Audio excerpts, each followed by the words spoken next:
నా 2 లక్షలు ఏమైంది? ఇస్తాను. అర్జెంటుగా కావాలి. ఇంట్లో వాళ్ళు ఫోన్ల మీద ఫోన్లు చేస్తున్నారు. టెన్షన్ పడకు, ఇస్తాను. వామ్మో, మావాడు వస్తుందండి. ఎప్పుడు లేంది ఇది ఇక్కడికి వస్తుంది ఏంటి? నువ్వు వెళ్ళు, వెళ్ళు. పో. ఎవరి అమ్మాయి? రే అదే అదే ఆ పొలం అది చూడండి రా. ఏయ్ ఆ పనులు కానివ్వండి రా. ఏంటి మాదిరి ఎప్పుడు లేంది నువ్విలా?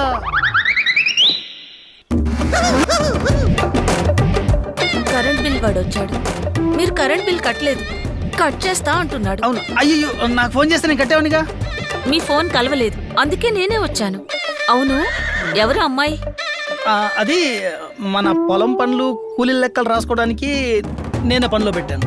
అవునా, నేనెప్పుడూ చూడలేదు. అంటే నా ఫ్రెండ్ వాళ్ళ బంధువులమ్మాయి పని కావాలంటే నా ఫ్రెండ్ ఫోన్ చేసి చెప్తే పెట్టుకున్నా, అంతే. మరి ఇంట్లో పనులు కూడా చేస్తుందా? అబ్బే అదేం లేదు. బాగా చదువుకున్న అమ్మాయి లెక్కలు మాత్రమే చూస్తుంది. మధ్య తాతవా? ఏం వద్దులేండి. ఆ కరెంట్ బిల్ త్వరగా కట్టండి. నేను ఇంటికి వెళ్ళి సీరియల్స్ చూసుకోవాలి. అలాగే, నువ్వెళ్ళు, నేను కడతాగా. అమ్మా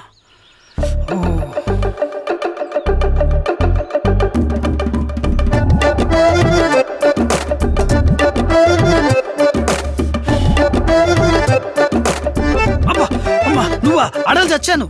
ఏమంటుంది మీ ఆవిడ? దానికి అనుమానం రాలేదు, లేదంటే రచ్చ రచ్చ చేసేది. అసలే గయ్యాలది. ఆ పొలం దగ్గర పదాం పద. సరే పద పద.